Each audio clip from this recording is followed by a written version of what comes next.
We're there. All right, everybody, this is Babetalk. Woo!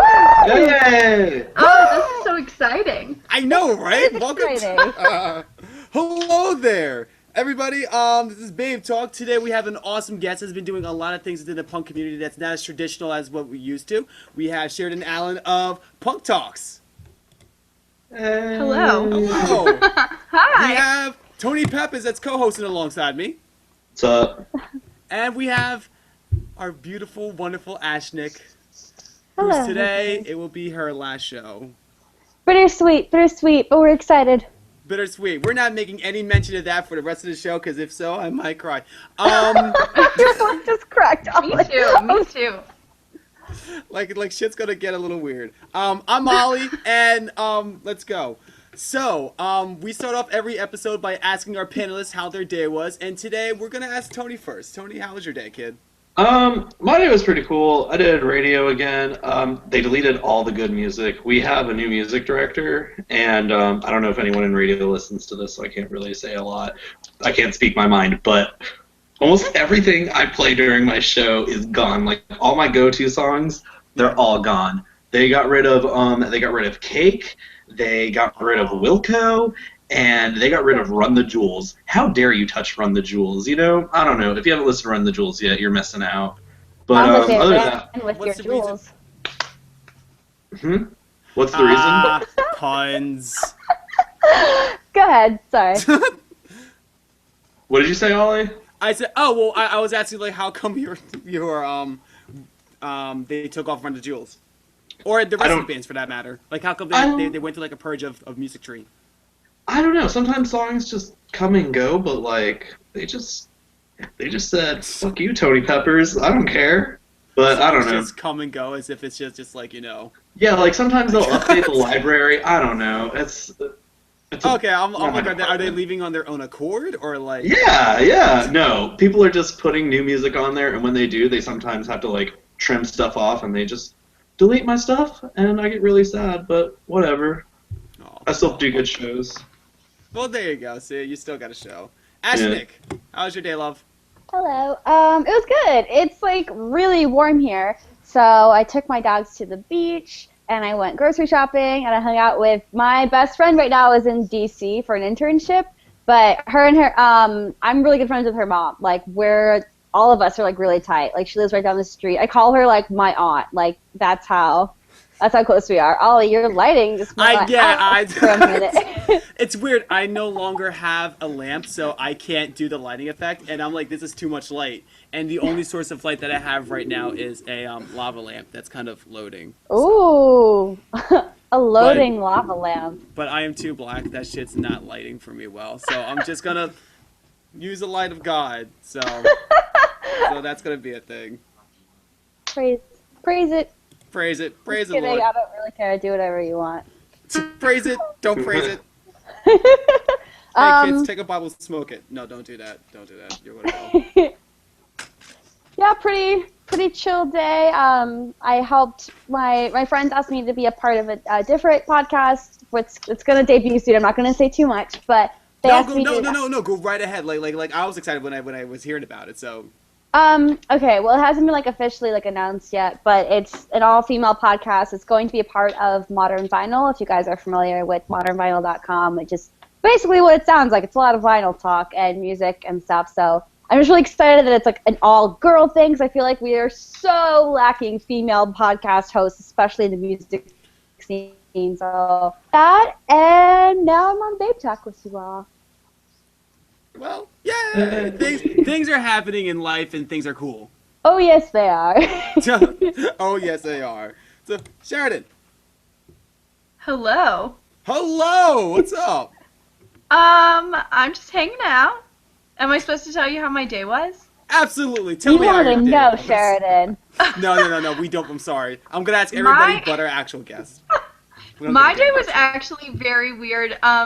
I know that all of you guys follow Punk Talks on Twitter, and I had tweeted this morning that in my office on Wednesdays are paperwork days, and they call them lockdowns. So, like, we're not supposed to answer any client phone calls or leave or anything like that. And usually I spend most of my day like doing home visits and things like that with my clients. But Wednesdays you're not supposed to at all.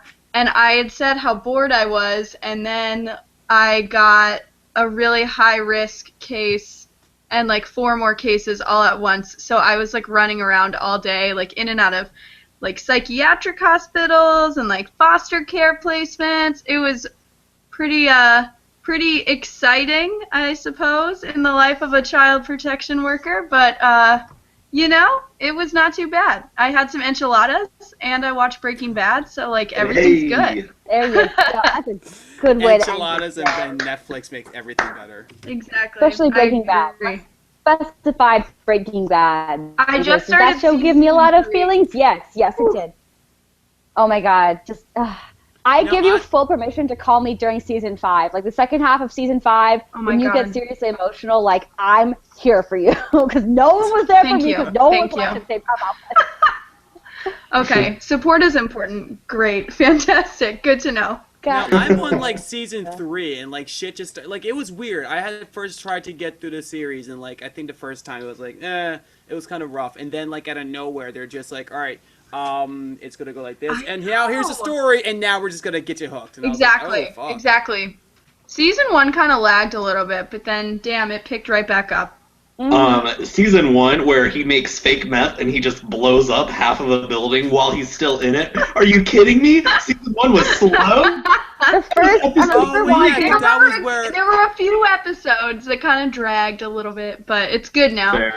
Yeah, the first couple episodes, everyone was like, I was like, what's the deal with Breaking Bad? Like, I watched like 3 episodes, like, I don't care. And then like something just switched, and I was like, oh my god, everything about this is so important. Like, it happened. It's literally just like a backpack with a rocket. They're just like, here, just look at this, look at this, look at this. All right, now catch us. It's just like, oh fuck. Now it's very weird. Yes. I'm the type of person that will actually skip first season shows.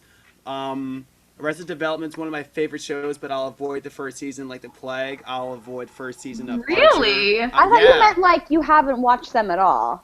No, I'll force myself to go through one season and then like it's either like hit or miss. Like with Breaking Bad, it was very easy to get into, but with Arrested Development, it was hard to get through. I tell my friends just skip season 1 of Archer. I think everything from that point on is perfect.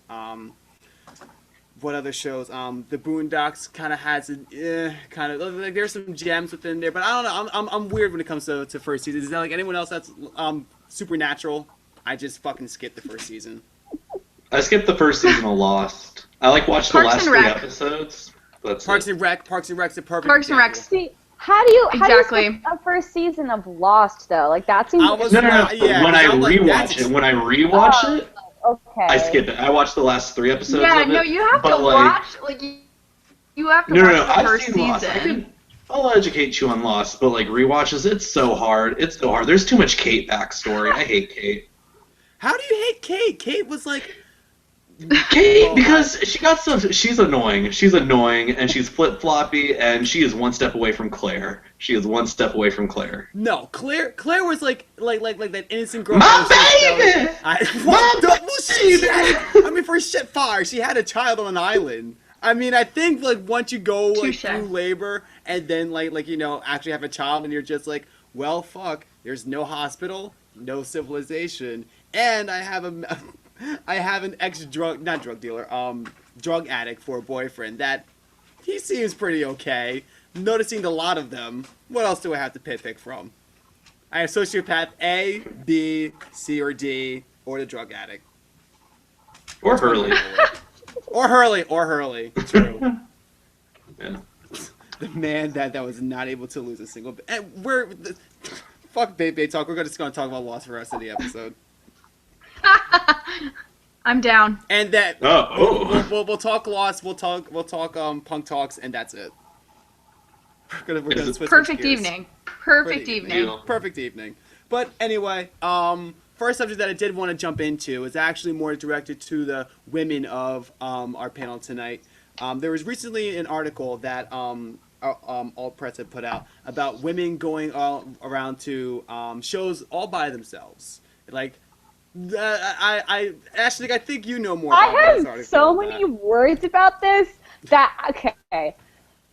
I'm going to be calm. I'm going to be rational about this because this, let's start with like how the article had begun, and then. Okay, so the article, it's not even that long. It's just it makes a few points about like, oh, like it's fun to go to shows with your friends, right? But when you're a girl and you have to go alone, especially when you're a girl, it's horrible, and here's why. And it's just like, you don't know what to wear, or like unwanted male attention, or judgment. Oh. There's literally a bullet point in this article that talks about being judged at shows. And I'm just like, it just really pissed me off because, okay, I don't like going to shows alone. Obviously, I want to go like with a friend or whatever. It's fine. I don't care what gender you are. I think it's kind of nice to be with a companion of some sort, right? I'm putting that out there. True, yeah. But for someone, the author of this, who I assume to be a woman because she talks, as if she speaks from experience, this person makes all women who attend shows sound like we are fragile little lambs who need to be on a leash. And it made me want to throw up in my mouth every sentence I read it because it pissed me off so much. None of these things are really gender specific. Like, a guy can get unwanted female attention. Someone else of any other gender could feel unsafe walking to their car in a parking lot. Like, it really made me angry. It's just like, why do this to yourself? If this author is a woman, why be like, I don't like going to shows alone, it sucks. Like, I've been going to a bunch of shows by myself since I got home because, like, I just graduated college, so all my friends are kind of everywhere. And, like, I go by myself, and it's not, like, the greatest thing in the world, but you don't have anyone else's schedule to stick to. No one's asking you to put stuff in your purse because you're the only friend who brought a purse. Like, True. it just really made me angry, and I was like, no. And in Spanish, no. In Spanish. There you go. Anyway, whatever. Now, Sheridan, do you go to shows by yourself, or do you typically find yourself with a bunch of friends?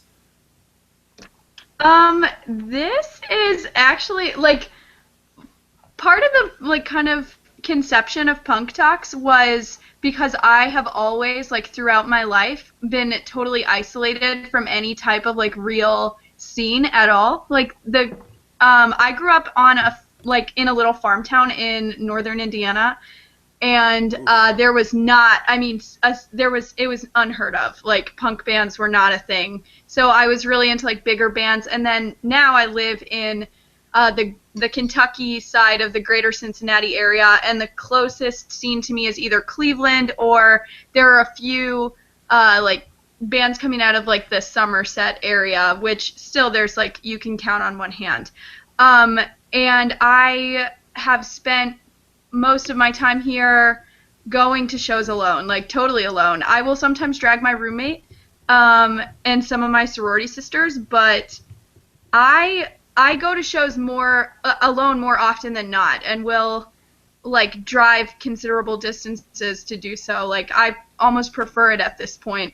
So the idea of not, I don't know, like, that seems, like, bizarre to me that, like, women would avoid, that any human would avoid going to a show alone because, like, they don't know what to wear. Like, that's very stupid to me. Like, I am, one of the lesser known things about me, I guess, is that I am, like, one of the shameless brand new fans. Like, I have gone to see them, I've driven hours and hours to see them for very long periods of time over the years, and have almost always gone by myself. It's like a thing that I do. Like, I just go alone. I drove to Nashville to see them by myself in October. So, like, that's like a foreign concept to me, that a woman would be afraid to go to a show by herself because, like, she doesn't want to walk to her car. I wouldn't have such an issue with this article if it wasn't specifically about girls. Like, these are problems that happen to people who go to shows, like, by themselves, regardless of what your gender is. Like, yeah, you're going to be more self-conscious, I guess, if you're standing by yourself, but that doesn't mean, like, oh my god, my jeans aren't skinny enough, which means, like, I can't go to this show tonight, and just everything is terrible. I have no friends. Like, everything's awful. Like, shut the fuck up. I've had that issue happen quite a few times. It'd be like, man, these skinny jeans don't go with, like, with No. like Alan my used to work weirdly at Hot in-crowd Topic. I'm shirt. sure you don't have problems with skinny jeans. Well, it's coordinated the outfit because like if I have stuff in the laundry, and I'm just like I have my green skinnies, but like I don't have like an actual black top. Like shit gets a little rough. Yeah. But like I feel I mean that. I actually grew up like going to shows predominantly by myself. I a lot of shows that I had gone to were in Philly, and I was just like it's music and I like the band, so like why in the world wouldn't I go? And what was weird, I mean Right, like exactly. like if the music exists, it's gonna be like, oh shit, I can't, I have no friends, so therefore no music. I just hate That's the insane fact to me. that, Like a lot of Sorry, go ahead. I'm gonna contain Sorry, my rants for a second. a lot of, like I said, there's not really a scene around here at all, but a lot of bands come through, like Northern Kentucky and Cincinnati. Like the Menzingers were just here. Foxing and Me Without You are coming next week, and Nice. there was, oh my gosh, there was one week in February where it was Runaway Brother was one night, Cayetano was the next night, and Into It Over It was the night after that. It was just like insane. That sounds but beautiful.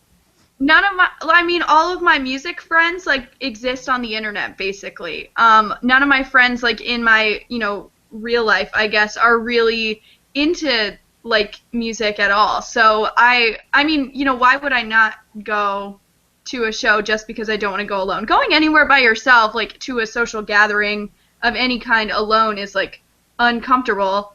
But like I don't think being a woman like makes you, I don't know, immune to like feeling awkward. You know what I mean? Or like being a man doesn't make you immune to feeling awkward. It's so annoying that they singled out like why it sucks to be a woman alone at a show. Like, And that's the There are a lot of reasons why it sucks to be a Going woman. through the list that was provided, it just seemed as if like hashtag girl problems, like oh like I'm going to the mall, but like I already bought all the clothing. Like what like the author seemed very like I don't want to say like one of my friends posted this, and the recurring comment was like, did a 15-year-old from 2008 teleport to Literally, our yeah. our current time and write this article? Because like the one thing that's also like the most annoying thing about this whole article, at least in my opinion, is like, I mean, I started reading AP when I was like 14, 15. I must have been at least early middle school when I started reading AP. Of course, because it has all your favorite bands in it. Why wouldn't I read it? of course. And I'm so not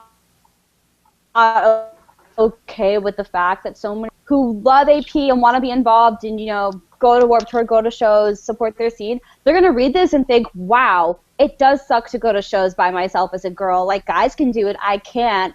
But I guess I better not. Yeah, and it's exactly. just, I don't want that to be the impression that's left on these young, malleable minds. Like, girls, you can do whatever the fuck you want. And if you let a stupid magazine article tell you otherwise, just, no, don't. You're better Tattoo than that this. on every girl's face. Do what you want to do. Do not just avoid going to shows because fucking AP magazine told you not to. Like actually, Seriously. because that is gonna leave like a very shitty impression to like the people that just casually would walk by. Because like all press, I can easily see that just making like a centerfold like feature, and girls would just, or anyone for that matter is gonna open an article and be like, well, fuck, nope, and then that's it, and that sucks a lot, because like it's not something that I would be able to resonate with, but I have seen scenarios in which you don't want to have a bad impression on kids and be like, no, stop, please, baby, do this, and that sucks a lot. Oh, it just really annoys me, and I really So. it makes me angry, and I just want, like, if you're a girl and you go to a show by yourself, like, who cares? I don't care what you identify as, male, female, otherwise, you do you. But there should be no, even if I was a guy looking on, third-party perspective, like, onto this article, no one gender should be singled out as, like, you are the gender in which it sucks the most to be alone at shows. Like, why are we doing this? I think what they tried to do was jump on an activist trend and just did it so totally wrong. And I think So in what they were trying to do in like saying, I think they were trying to jump on the activist trend and say like, here's an issue you should be aware of. But I think what they were inadvertently doing was saying, it was like perpetuating this idea that women are unsafe at shows because the men in our scene treat them in a way that would make them feel that way. And like the number one way to feel safe or not uncomfortable at a show is like to not behave like a shithead. You know what I mean? Mm-hmm. There we go, guys. And it actually starts with men. Some of the most meaningful relationships that I have found within music have been with other women because we are a community within a community. Mm-hmm. And I would not, like music is the reason that those relationships exist. And so, going to a show alone, not meeting other women that are at shows, like, why would I do that? That would just limit me so heavily from so many incredible people. So, I hope that if there are any young women listening that you go to all the shows you want, whether you have somebody to go with you or not. So, and men, don't be dicks, And men, don't be dicks. I'm looking at my calendar, and I think next Thursday what we'll do is we'll start #BurnAllAPMags. And, so, hey guys, we're gonna make an Instagram. Send us your burning of AP Mag. Dude, literally, like, 80% of the wall behind my wall cam right now would be gone because it's all AP. I'm pretty sure I just got let go from Hot Topic for saying that, so no more 40% for me either. Well, I'm reading through this article now because I'm gonna admit I hadn't read it until now because I'm not a girl, so it didn't really apply to me. Honestly. But like, it's I am very a girl short, and I didn't read it because it was stupid. I'm gonna take away your girl. But like, now. I mean. I totally agree with you, Sheridan, though, because it points out all these problems, but it does perpetuate them. But the worst part is it doesn't really even give any solutions. It doesn't say, "Hey, no, you don't want attention. Just, you're a Here's girl what you do instead." It's just, anymore. ooh, guys, talk to me. Ooh, I don't know if these leopard leggings and toms are gonna look nice at Breathe Carolina. Ooh, this girl just wants to record Kelly Quinn, and I wanna enjoy it. Ooh, problem. Not hey, here's what you should do instead. It's just it's whining. Problem number one is hey, don't go see Breathe Carolina. Yo, my girl. Don't see Breathe Carolina. Sorry, I shouldn't say things like that. Oh no! I ended up seeing Breathe Carolina like 3 times within the span, or twice within the span of 3 months, I think. Both like not planned. Once was in Austin for South by Southwest. This is last year. Just kind of randomly walked into a venue and Breathe Carolina was there. And then they were at Skate and Surf as well. And I was like, wow, I feel like I just saw you a few months ago. I didn't plan either of these tendencies. Wait, were you at You were at Skate and Surf? No, this is 2013. Like, this is a few years ago. I literally almost was about to detach my foot and never mind. Okay, go on. I don't want to know where that was going on. Well, it was going up your ass. But anyway, at neither performance did I see someone wearing leopard leggings or toms. So. Because it's not 2009, believe it or not. I can't. This article would have me believe otherwise. Whatever. And there we go. Whatever. You guys can't see the bottom half of me, but I'm actually wearing leopard leggings and toms right now. I could feel it. I really could. I could feel your sceneness just radiating through the internet, Tony. Yeah, I got a jar of glitter. Do you sell peppers with a dollar sign? Yeah, actually, I do. And the E's are euro signs. It's very chic. It's very chic. Right. Nice. And it's all one word. Your first and last name are all one word. Tony Peppers. Oh yeah, Tony Peppers. Yeah. Tony's like really excited. In all capital letters. Yeah, but there's a hyphen with an between Tony and Peppers.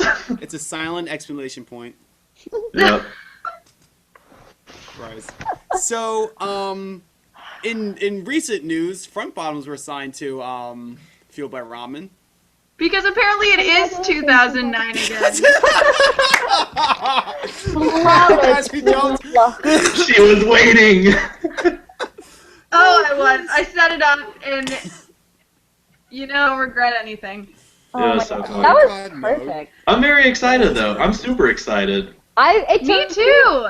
It took me a long time to realize, I heard of the front bottoms years ago, back when, Talon and the Hawk, they were, riding that wave.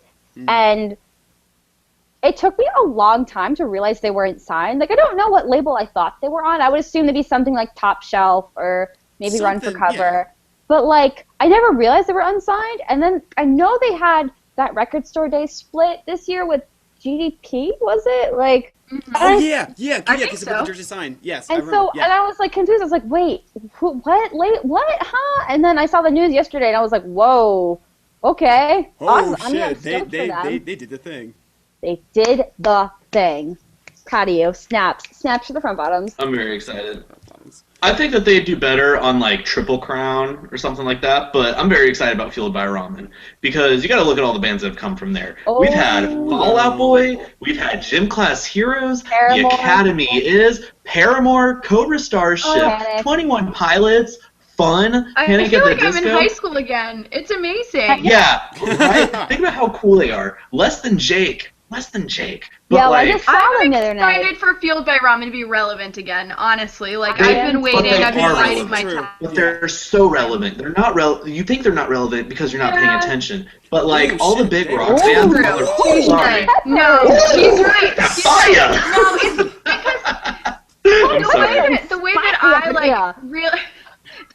I really feel like I gauge relevance, I guess, is self-centered way. What I think that I meant and should have said is I'm excited for underground bands to be relevant again. I'm excited to watch like basement bands be on the radio. I'm ready for it.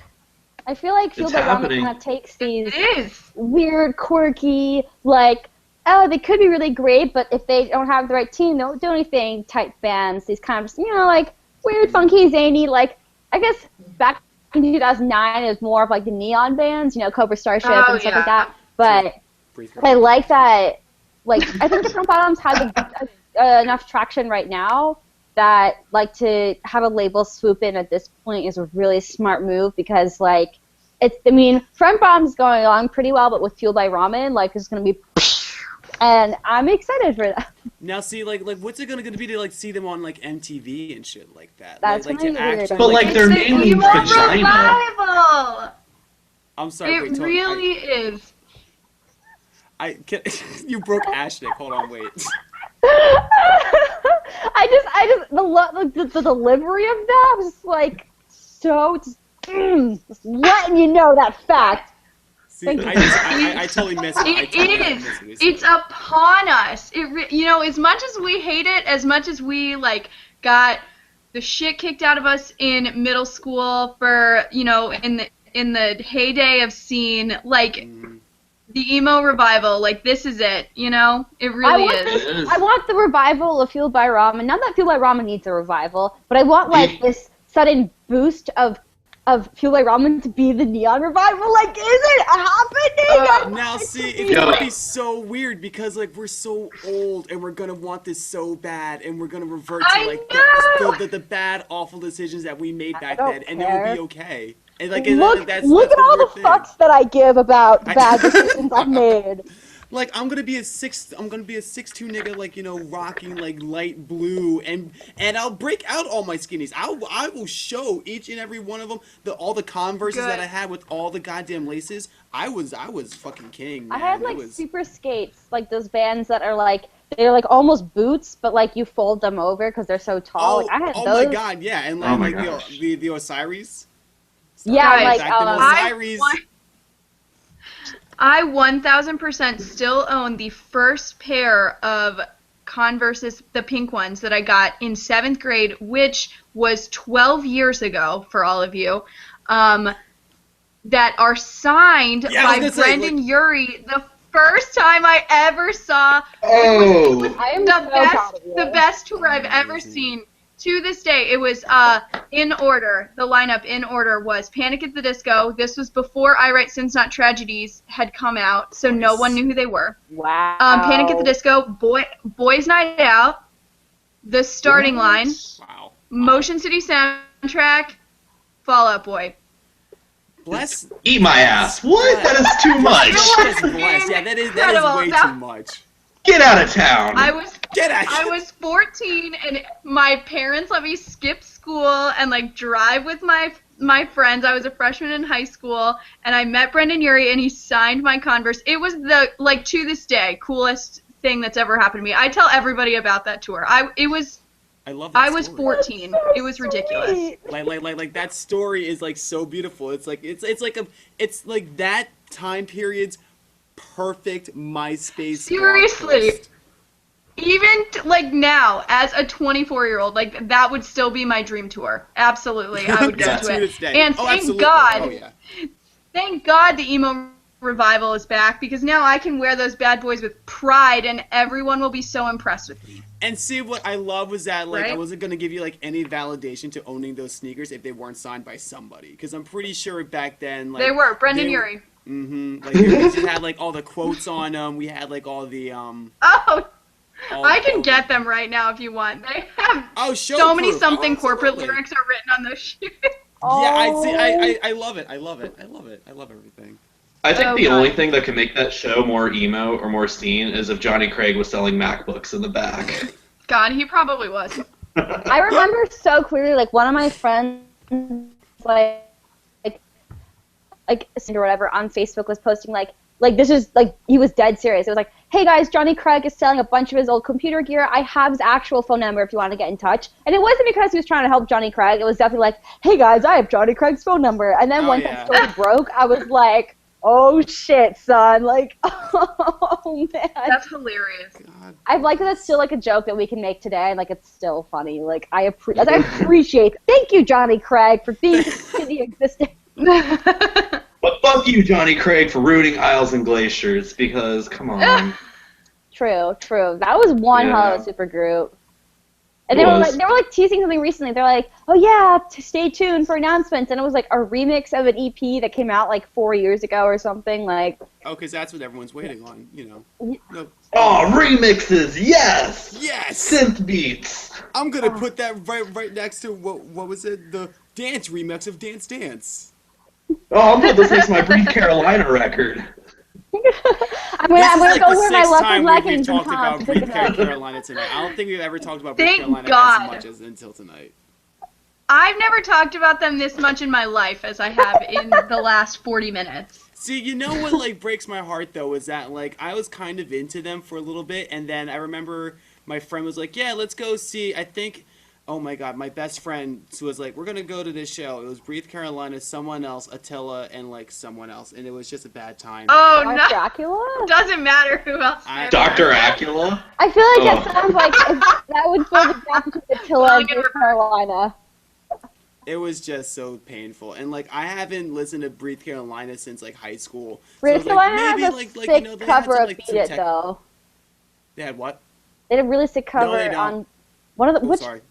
I can't remember which Punkos it is. Sorry, we're like totally overlap each other. They have a really awesome cover of "Beat It" by Michael Jackson on one of like the Punkos pop. No, I remember that. Yeah, and I That's about all the distinctly Breathe Carolina remember I can just fuck being with, mad so. that it existed. That, like, But, like, Punko's Pop, if you though, like it- like, that had its heyday in the in the neon phase. Where, I you like, know? it was still love actual, that like, the shit. band. Yeah, man.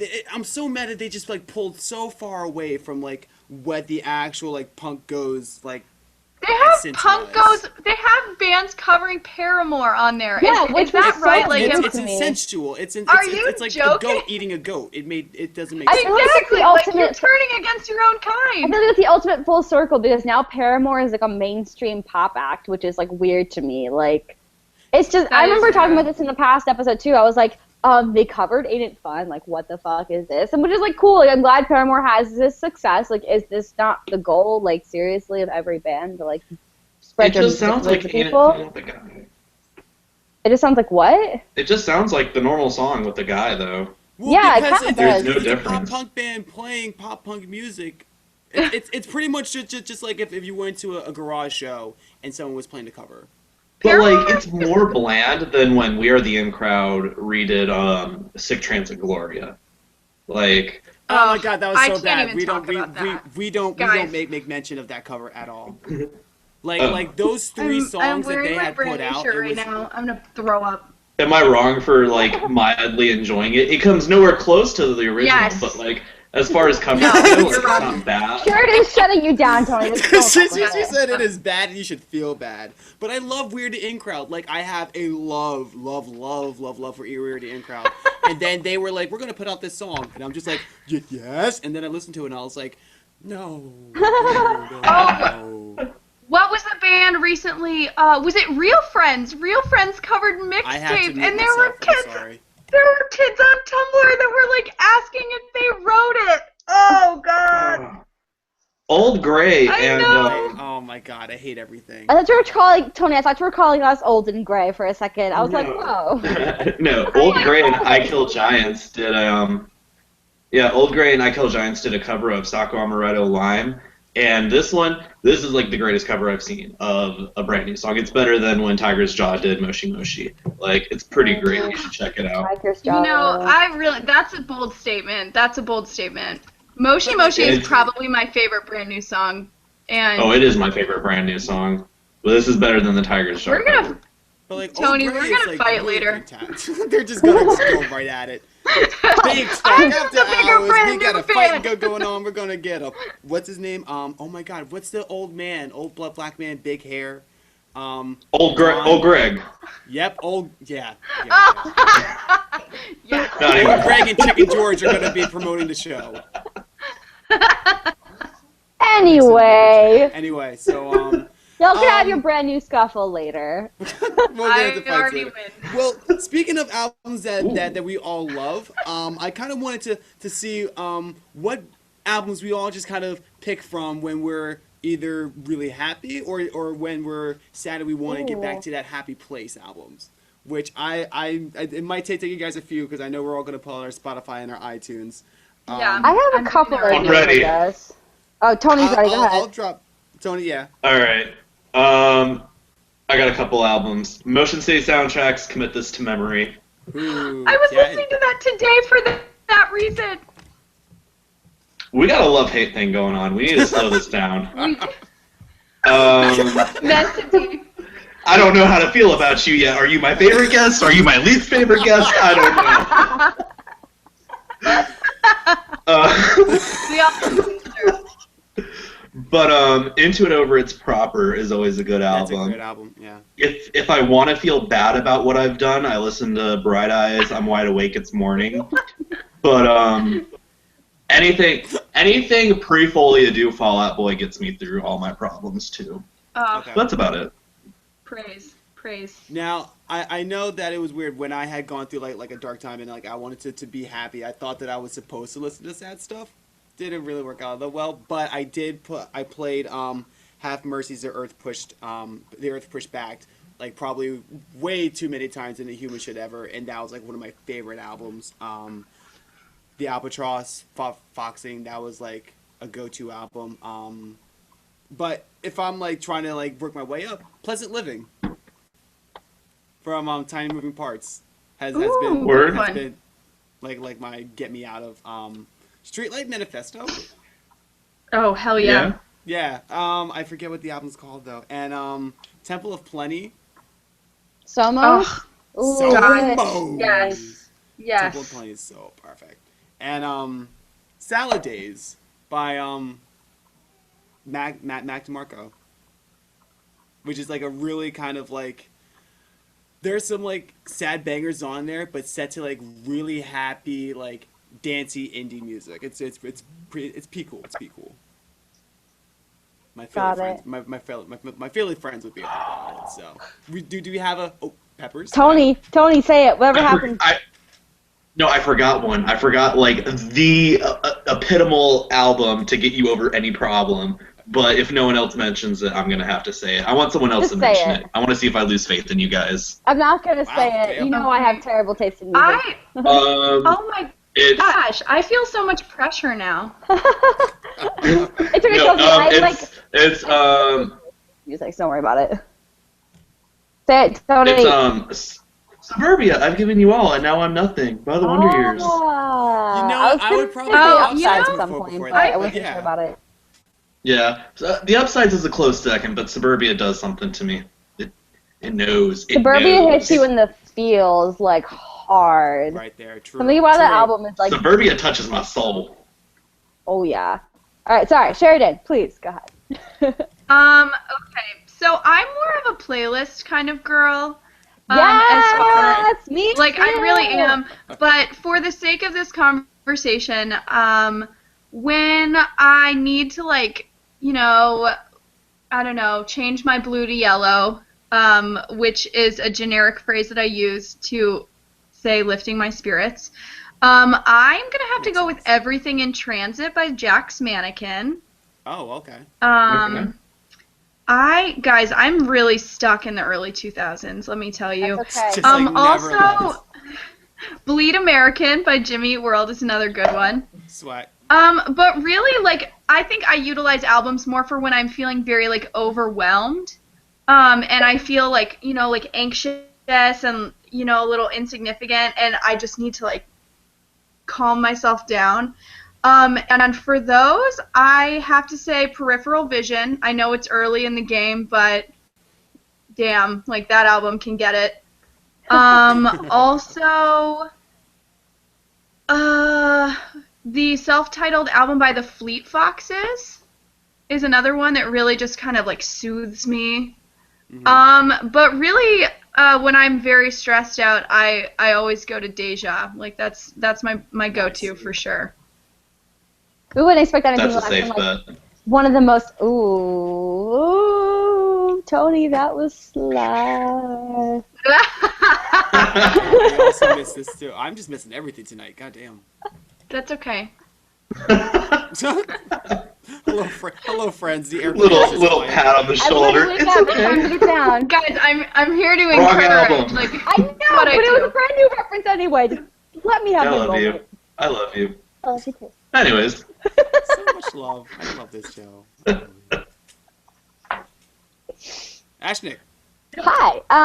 Okay, so I actually have a playlist called "This Song Is Very Important," which is like my ultimate like. Gonna go follow it right now. My Spotify handle's Ashley Overdrive, which is a testament to how seen I really am. Oh yeah, yeah, So it I really think- is. You have 50 followers. You are seen. Do I really? Yeah, I 50 don't followers. think You do have 50 followers. Oh, 52 now. It's gonna be 50 seconds. Oh, one Yo, second. this Recently playlist played is artist, private. A Day to Remember. Is it- Interesting. hang on, let me see. I don't know if I can do it from make. Oh yeah, it's private. Hang on, I literally just made it public right now. Yeah, Babetalk exclusive. Oh hell yeah, follower 1. Sheridan Allen. It's not loading for me. The first couple albums that come to my head before consulting that list are Bound to Composure, Separation. That album is literally like my religion. It's so great all the way through. Like, I don't get I it. can't even put into words how many feelings that album makes me feel, which sounds really silly and haha, like you were feelings, whatever. But like, it just blows my mind that somebody can put together like lyrics and notes, like tones in your ears, and specific like rhythms and levels of sound and like layers of sound, and they can put it together in such a way that just kind of like makes you feel something. Like, what the fuck? That's so cool. So And it's Ashley, such a I ride. say It's that- such a ride all the way through. All the time. I have said that I'm- probably same sentiment to Cam Boucher like a billion times. Songwriting Yes, itself, Sheridan. like it freaks me out how people like. This is why I'm not a musician. Like somebody can sit down with a guitar and then just come up with something that shapes my life. Like that fucks with me, you know? you, And I like it love stays with you you for like so long because not only do you go through those feelings, but like it can be a triggering thing too. Yeah, Like, you it'll can- spark Exactly. memories. Like, okay, so Separation for sure. Basically anything by My Chemical Romance pre-Danger Days, but anyone who knows True. me knows this. I have, what records do I have? The Lumineers self-titled. They were really known like 2012 for that song Hey Ho, but they're really good, and that album is like, it's very soothing, it's very calming, and it reminds me of like, you know, like getting ready for bed and kind of just like collecting yourself, and it's just calming. I guess albums Wait, did that you say bring the me comfort. Lumineers? I feel like it cut out. Yeah, the Yeah. Lumineers. Yep. I like found that Dead record. Sea is one of my favorite songs of all time. Sheridan, I freaking love you. No, like Ashley and I are getting married after this. Okay, so it's good. I'm wearing lipstick. I'm ready. Let's do this. I'm going to Babetalk California wedding. anyways. All right. I'll stop by on my way across the I country. do live in Kentucky, though, so I'll relocate to you. Okay, cool. I'm about it. Separation, Lumineers. I think modern baseballs, You're Gonna Miss It All is like very, just like everything you're going through is happening, and it's happened to everybody else for the most part. But like, here are your feelings put to words and sounds, and you're like, what the fuck? And then you're like, yes, oh my gosh. Like, it's so weird. Modern Baseball did a really great job with just like you know, saying like how mid-20s are. I have literally, it's like not even your like cool deep feelings. It's like just your like I hate everything and I am a slacker feelings. You know, just the spectrum. I remember listening to your graduation, and like I was like going through some stuff with a boy, and it was just weird, and I was like, I heard that song for the first time, like before the album came out, so this must have been winter 2013, I guess, and I was like, wow, this song really speaks to me, and then like, I kind of just put all these pieces together, and like, wow, this song reminds me of this person, it also relates to my life on so many levels. I would like aggressively punk dance in my kitchen listening to that song on repeat, like, I didn't have wireless speakers, so I'd take my phone, like, put it in, like, a big bowl so it would amplify louder, and just, like, that's my life. That's my life. Kind of like, make dinner, you fucking miss me, like, going crazy. So that album's so important, and what sucks is I have 2 copies of it on vinyl, and both of them are warped, and I'm like, no! I'm so sad.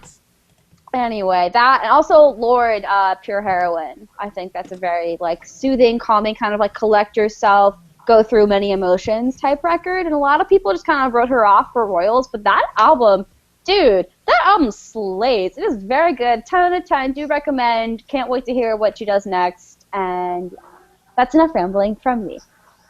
I forgot a few, too. Like, I was going to say, Amy Winehouse's, self-titled, what's the self-title? Was it Rehab? Back to Black. What's wrong with me? Back to Black. That's a great album, and also Kimmy Dawson's "Remember That I Love You."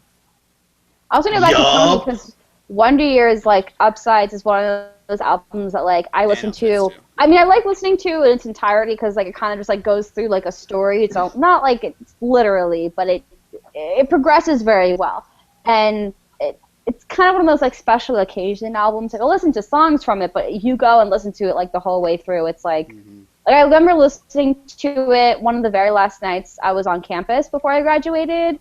That and like a bunch of other songs I remember listening to like freshman year of college because it was all like full circle. Like Natives by Blink-182, which was off Neighborhoods. Which I say that I'm like, yeah, that came out my freshman year of college, and people are like, wow, I feel old, and I'm like, really, like. It was a newer album. You shouldn't feel that bad about yourself. It's like, give yourself some time. It's like, slow down. We ain't that old yet. I have a confession to make. Anyway, yeah. After a breakup, I'm not gonna say which one, but after one of my breakups, I found a lot of comfort in Miley Cyrus's 7 Things, and I love that you. I'm gonna throw that out there. I'm gonna throw that one out there. I listened to 7 Things, and I was like, "Thank you, Miley. Thank you, Miley." How did you just find yourself listening to that in yeah. in any How did you arrive at that Lord album? after 2012? Well, it was recent, but I was like listening to it, and I was like I was thinking in my head about stuff, and I was like, oh, that sounds really cliche. I was like, that's probably song lyrics, and I was like, wait, no, those are song lyrics. What is this? And I was like, oh, that's Miley Cyrus. That's incredible. It's a song about Joe Jonas, or Nick Jonas. Something about Joe. Oh my god. Like I remember, I was driving up to go to my graduation, and it's like, you know, my school's 4 hours away, and I was driving like up for a ceremony, and I put a bunch of albums on an offline playlist that I just hadn't gotten around to listening to, and one of them was the new All Time Low record, and I was like getting emotional about it. Like it was like a mess. Like there's one like kind of like slowish track on there called Missing You, and like every line of that song. I was driving by myself on like this vast empty highway, middle of nowhere, upstate New York, and I'm just like, All Time Love is still making me cry. I can't do this. Like, and It's still the a thing. new broad. Wait, did words? What? I missed. Oh, Words. I thought it was me, so I didn't say anything. Oh yeah, so did I. No, Ashley, it was Ashley. Okay. No, it's Ashley's fault. Repeat what you said, love. Where did I cut off? Upstate New York, feeling things. Oh yeah, well I was just like driving through and I was like All Time Love for me is one of those bands from like, 2009 that was like really important to you and you cried when you couldn't go to their show even though it was 3 hours away on a Tuesday night and you were like, fucking 12 or whatever. God, dear Maria, count me in, for real. I saw them for the first time last spring and it was really fun. I thought it was going to be just like a bunch of like rabid, like screaming, annoying fans that like I just wouldn't be able to tolerate. But I was like, no, this is great. I'm having so much fun. Let's do this again. So new All Time Low and new Broadside record both also fall into this realm of albums you kind of just take comfort in. Ooh, I think new it's the longest I've heard you Stevens. rant about music. Me? Without talking about Beartooth. Whoa! Because I was gonna mention it, but I figured you'd all heard me talk about that enough. But I could totally get into it. So. Sheridan, you named an album. What'd you say? Oh, Carrie and Lowell by the Sufjan Stevens, the newest album. Oh, see, when you mentioned graduation and like reminiscing, that's like probably one of my like lasting like final memories of undergrad was like walking around campus after my night class listening. I just like left my night class early because I was like, I'm graduating, like fuck this. So I left and I walked around listening to the new Sufjan album. Oh, and it makes you feel a lot of different emotions. But he just has like a comforting voice, and he sings a lot in that album about like loss. Like you can have like even if like the music isn't even like specifically tuned to your taste, you kind of just put on a record like. Not that this is a bad record, but the first Escape the Fate album before like Escape the Fate just went to shit. That always makes me think of like 8th grade. I think it was 8th grade. Which is like such a random time in your life to like be happy about. But it was just like that was when I first started discovering music. I went to my first show that summer, like my first like local show that summer, and it just like brings me right back to like. Wearing, black band t-shirts every day in private school and trying to be a punk badass while not getting kicked out of school. You know what? I think it was Gnarl Barkley's, not Odd Couple. What was the first one he put? St. Elsewhere. Oddly enough, now that we're thinking about, like, amounts to bring it back to, like, great places, it's buried within the rest of my albums that I'll shuffle through, but I remember this when I first got my first iPod. My parents had given it to me for, helping clean out my Nana's house when she passed away. We were taking trips up to fucking Phoenixville, Pennsylvania, and one of the first albums that I have actually like purchased and put on my iPod was Demon Days by the Gorillaz and Saint Elsewhere. And Demon Days. That's rolling it back. God, I remember Feel Good Inc. Like the song creeped me out, but I was like, it was one of those things that creeps you out, but in a way that like you're intrigued. And you're like, I want to listen to this forever. Because that was like I don't want to say like one of the first kinds on the radio, but like it was definitely like people would look at it and be like, oh, this is alternative and like this is rock and like there's a rapper in there and there's a person singing and he sounds that like bass line is worlds. Just addictive, and it was it's hypnotizing. It was beautiful. But so we're man feelings aren't they a thing? They are. You know what? Sheridan's actually is used to feelings, and she talks about them. And we're going to transition. Oh, good segue. Hey, thank you. It's kind of my thing. That's the only reason why I host, so that I can actually do segues. I don't care about. Who else would ask us about our day, though? Oh, exactly. Thank you, guys. So, we have a beautiful thing that I instantly got behind when I started to hear about this, and it's Punk Talks. Now, we're gonna interview you. We're gonna talk about your project and everything. We're gonna get into your head about the stuff that goes on with everything. In the order that I see Ashnick, I see Tony, then I see myself. So we'll start to ask questions in that order after you start to give an overview as to what you do. So for the record, please state your name and your occupation and what you do. Oh my God. My name is Sheridan Allen. My occupation is, I suppose I will say social worker. In general social worker. And I run an organization called Punk Talks also, which is a cool thing, I think. It is very cool. Should I? Oh, thank you. Well, I was going to ask can you tell us about how you got started, or how Punk Talks got started, rather, because I feel like so many people are definitely advocates for, mental health, especially in the music scene, for people who are on tour so many months out of the year, or, someone who might just feel like their mental health isn't all there. But what was, like, the beginning of this, and what made you want to be like, yes, like, I want to make this a thing, and kind of just the backstory of Punk Talks, if you will? Well, okay, the inception of Punk Talks really is a little more self-centered than I would care to admit. But as I said, and I guess for anybody listening that doesn't know what Punk Talks is, I offer free counseling and mental health assistance for touring musicians and industry workers. But I have always been kind of isolated from any type of like real music scene. I actually just went to my first like basement show, like my first house show in April when I went to Boston for like Punk Talk stuff. Yeah, I'd never been to one. So I was really like all of the music that I was kind of, I don't know, was made available to me was all like stuff that I found online. And I was just kind of in that whole, like, I'm in my final year of college. I feel like this community is where I belong, and I want to get involved, but I have no idea how to do that. Like, I don't play an instrument. I don't want to be in a band. I'm not a photographer. I'm not a journalist. Like, what can I do? And I was just, like, feeling really restless about it. And I didn't know anyone in the music industry at all.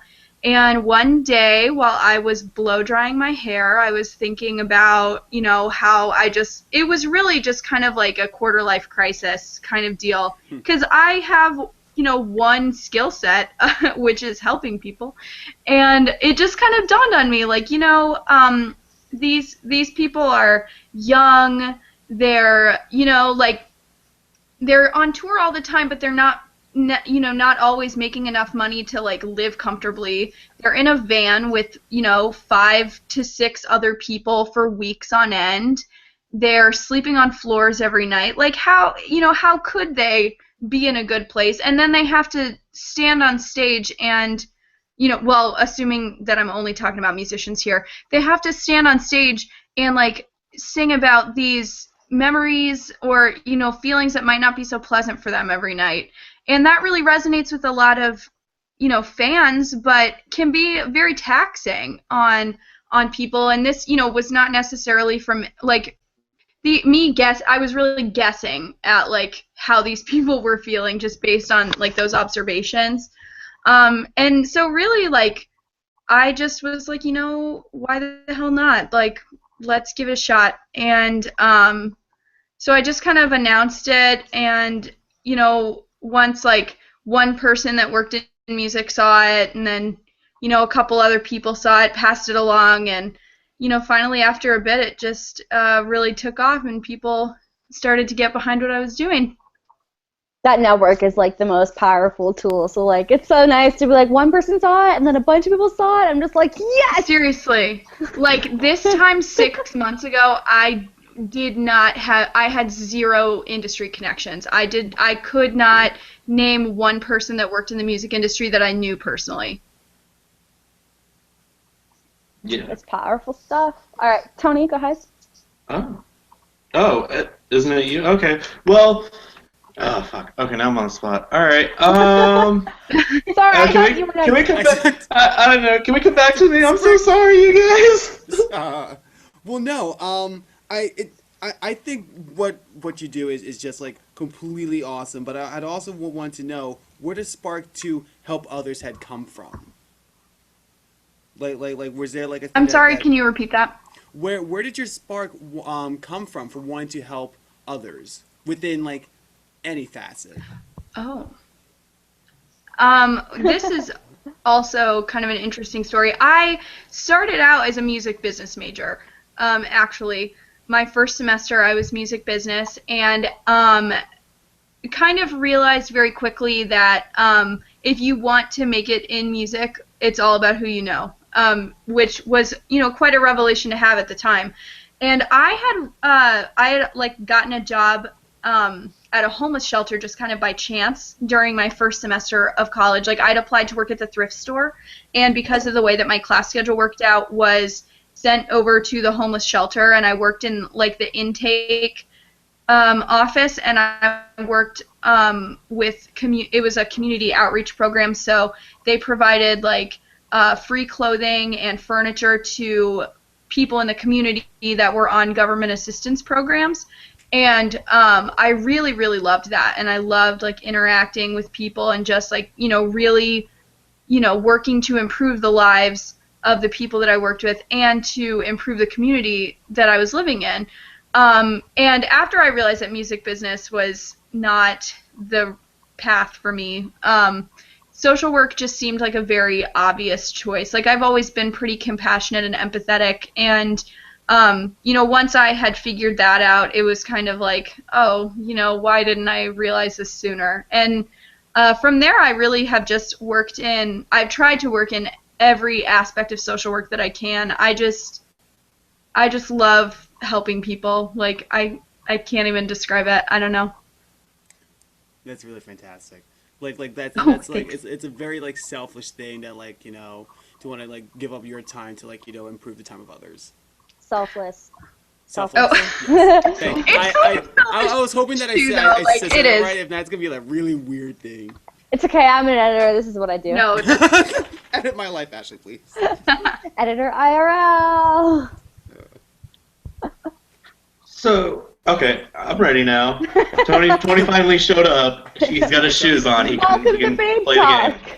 Hey, welcome to Babetalk. Sorry, guys.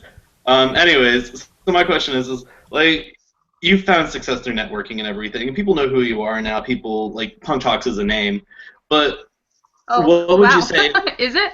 Well, I mean, it's a name the same way we are. We're small, but people know about us. Like, you're doing your thing, and you should own that. You're Punk hustling, Talks is girl. a thing. Keep cutting it. Hustle. You have shirts. We don't. Remember that. That's Remember true. that. You have There's a lot of things that we do. Is that the mark of success, though? Shirts are the mark of success now. Great. Mama, we made Something we don't have. But anyways, you have all these things, and besides having shirts, what would you say is like the most rewarding moment you've had where you're like, this is really a thing. This is a thing people actually notice and people actually care about. Oh my gosh. Wear that Yeah. Whew, no, I know what you mean. Oh man. Sorry, I feel like this happens to me every day. Like, every single day I am shocked by, like, somebody that I really respect telling me that what they think what I'm doing is cool.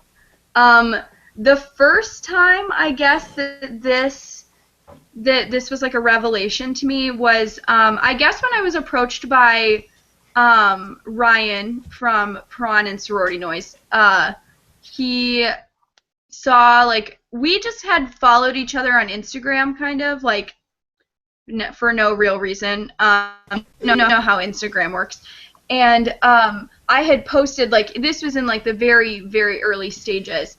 Had posted, like, when I got my first logo that my friend Liz Schmidt designed. She's amazing. Everybody look her up.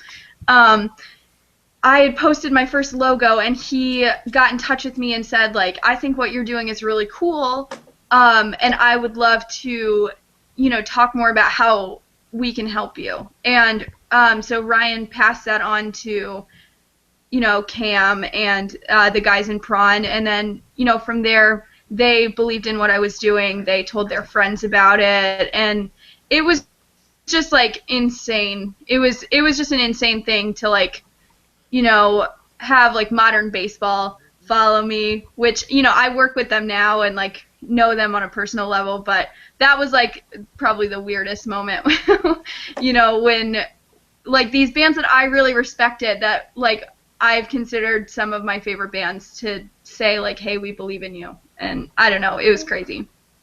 That's so That's awesome. so sweet. It's surreal. It's surreal. Oh, it's so nice. Oh, it just like warms my heart. It makes me feel all warm and fuzzy on the inside because I'm so proud of you. It's just like, yes, like I'm definitely a big advocate for like mental health awareness and like stuff like that, and especially in like your article. It's like about the post you made about sad boy, sad girl culture. Like I was like, yes, someone finally said it. Like, I mean, I could rant about this on the internet all I want, but like the fact that someone like had a platform to say like, hey, we should probably stop glamorizing being depressed because it's not fucking cool. Like, I was just like, preach it. Like, I was just so excited. So I love that. So obviously, this is young, this is in its infancy, and it's obviously on a great roll, and I love that. And we've all got your back, clearly. Where's like the 1 year plan for Punk Talks? Where do you see yourself say like a year from now, 2 years from now? Like, and what do you think would be like the ultimate goal? Like, what's your ultimate pipe dream with Punk Talks? Oh my god, I dread this question, truly, because oh, no! in my mind, like, no, it's mostly because I don't want to think about the future because I'm a human. But I mean, really, like, it's very hard for me to say exactly like where I think or what I would like to happen, because I truly never thought that Punk Talks would be in the place that it is now at all, let alone like within 6 months of creating it. But I would like to say a year from now, I mean, I would just like, still like to be doing what I'm doing, like going around to shows, talking to people about what I do and who I am. And, just hopefully I would like, within the next year or two for there to be less of a stigma about industry professionals saying I need some extra help, whether that's from me or a qualified mental health professional, like a professional therapist. But my pipe dream, I would love, to have an office and do Punk Talks full time and have a team. Of course, I don't know how realistic that is, but that would of course be my pipe dream. And relocate to the Northeast because what is there for me in Kentucky with punk music? But I really I'm trying to just kind of take each day as it comes and kind of let Punk Talks guide me. I like that. It's good. Very admirable. That's cute. It's guiding you though. It's guiding you. Like I scrolled through your blog and everything, and obviously, like, people notice you have partnerships going on, and there was the playlist project, or the mixtape project? Ooh, the mixtape project. Mm-hmm. Yeah, the mixtape project? Okay, let's make sure I got it right. I remember you talking about being a playlist artist, so I got lost. But talk to us about that. Like, how did that partnership come about? Did they just ask you to do it, or? Yes. Okay, so Joel Funk runs 36 Vultures, which is, and I will forever plug Joel and 36 Vultures because he is amazing and what they do is amazing. It's, just like a, music review kind of stuff, but they also work really hard to reach out to like people in the industry to like personalize them a little bit, you know what I mean? Or to humanize, I guess would be the right word there. And when I first created Punk Talks, I really like didn't know what I was doing for a long time, and I created the blog and just kind of assumed that when I created the blog that people would just find it. And it wasn't until February when I created the Twitter, and Twitter is really that's really what kind of launched me off. But it was literally the day that I created the Punk Talks Twitter account. Joel had stumbled upon it, and he made this post on 36 Vultures about how, you know, he thought it was a really heartwarming thing in the scene, and he loved to see it. And then he approached me pretty soon after that about doing the mixtape project, which was one of my favorite things that I've ever done because, you know, like making a playlist and having a platform to like show to people, like that's the dream. It's like being given like the world's like biggest auxiliary cord, and you just like hold on. Oh my god, Yeah, right. perfect analogy. It was fantastic.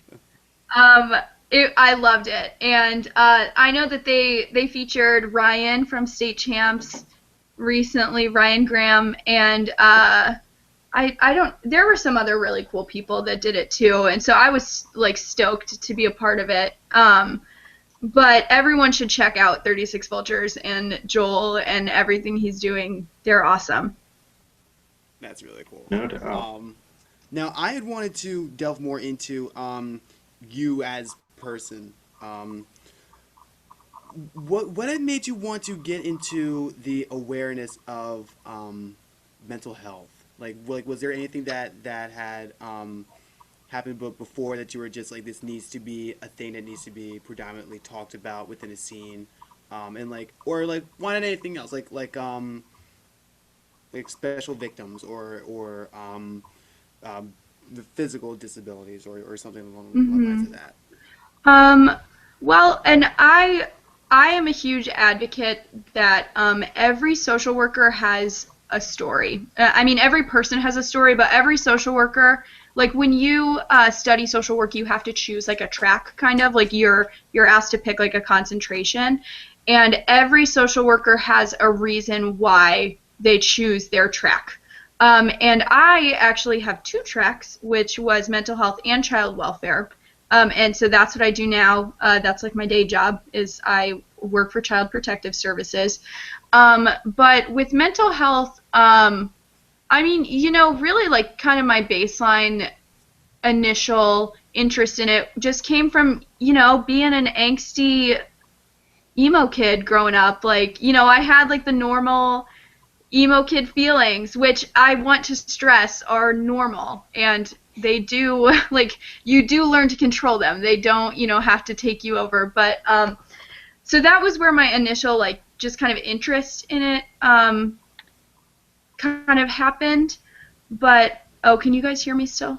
No, I can hear you. Yep. You're good. Okay, sorry, I paused for a second. But and also like I am very nerdy when it comes to social work, and like very, like I just am fascinated by like all parts of it. I love it. But I also have a close friend from high school who was diagnosed with schizophrenia and had some kind of like some, I guess like he just had some things that happened to him as a result of that. Like he committed a violent crime and he's now in jail for that. And it was like a direct result of his schizophrenia, and like, you know, he was denied access to any type of like psychiatric treatment while he was awaiting trial.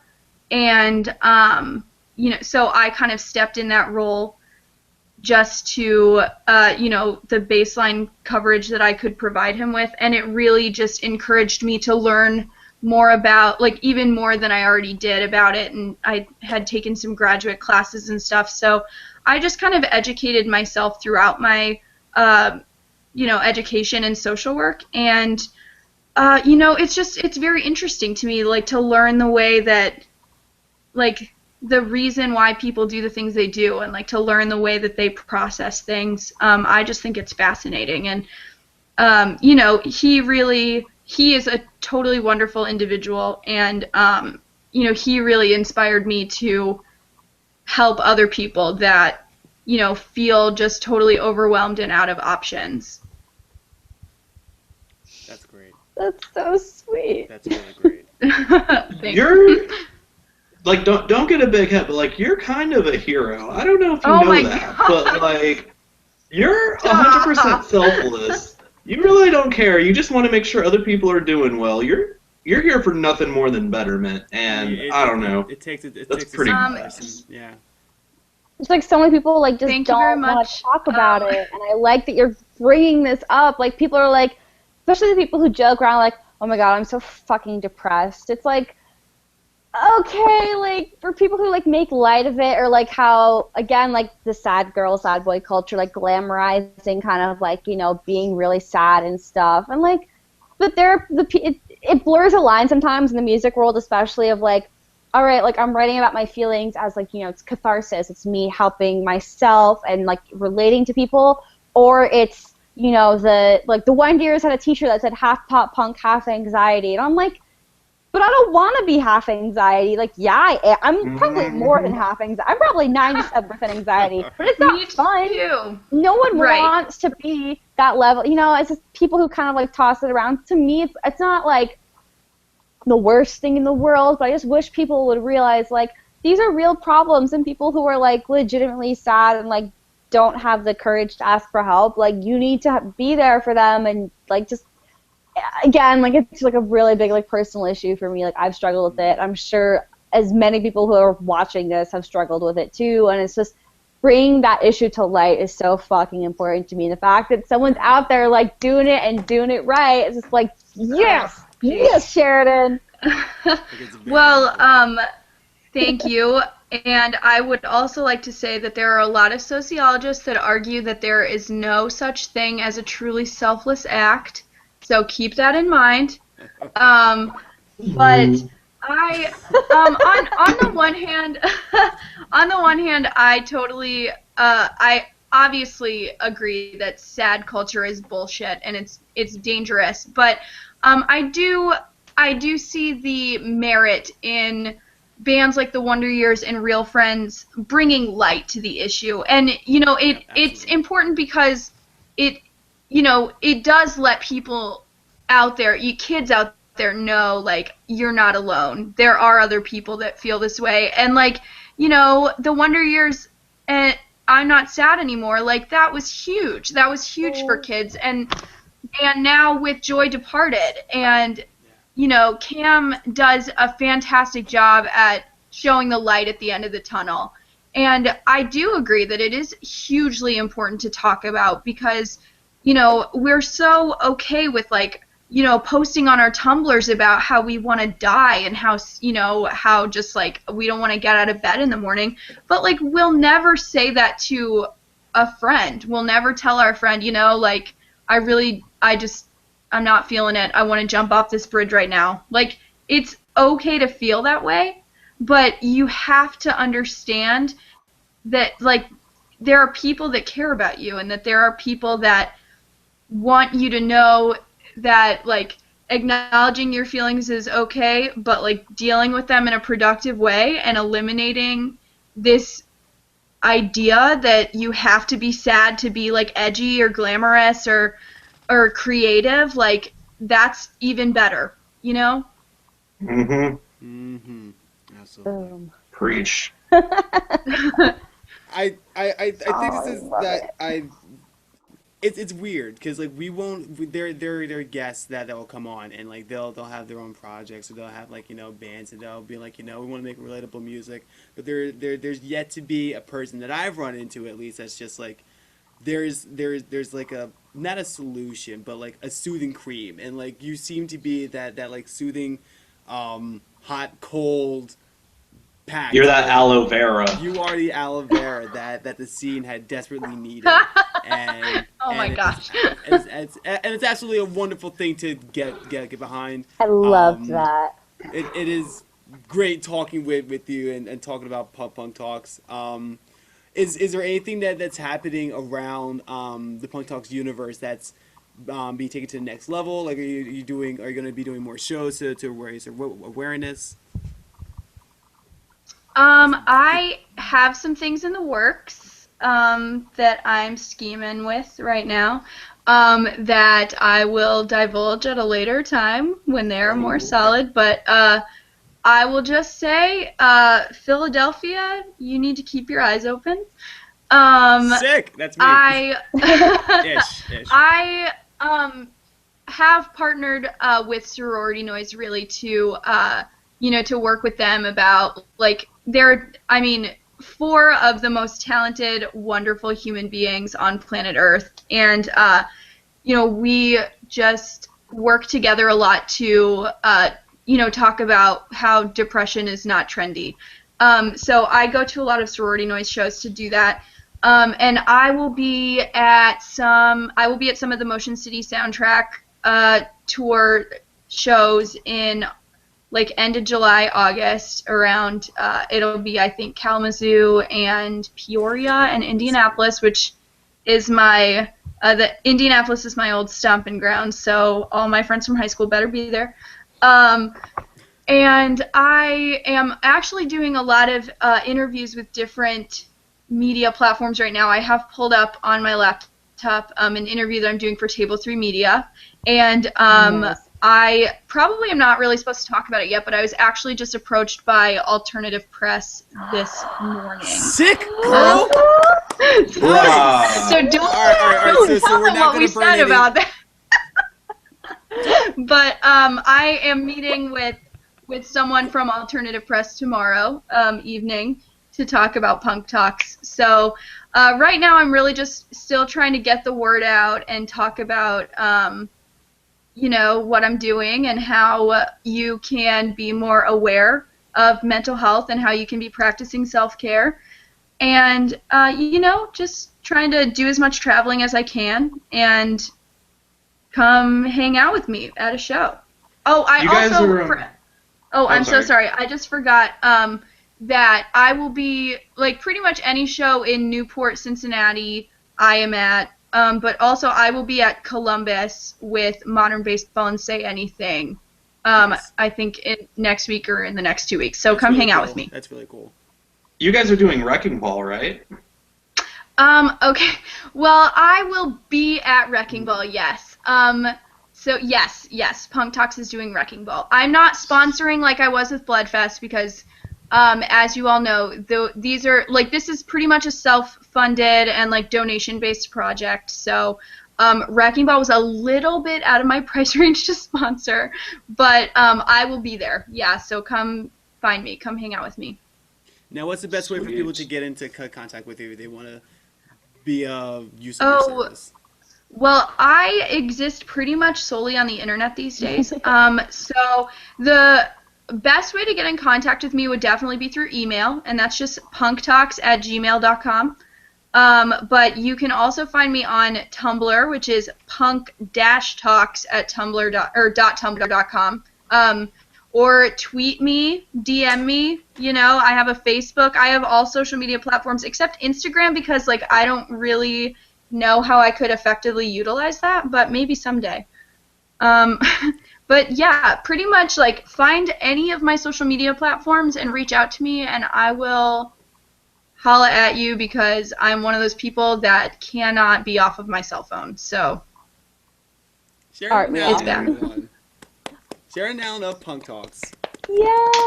Thanks It's for been an having absolute me. This pleasure. is so fun. Oh, absolutely. Literally once we had learned about it, I was just like, We need to have her. we need to have her. Come on. Oh, you guys are the best.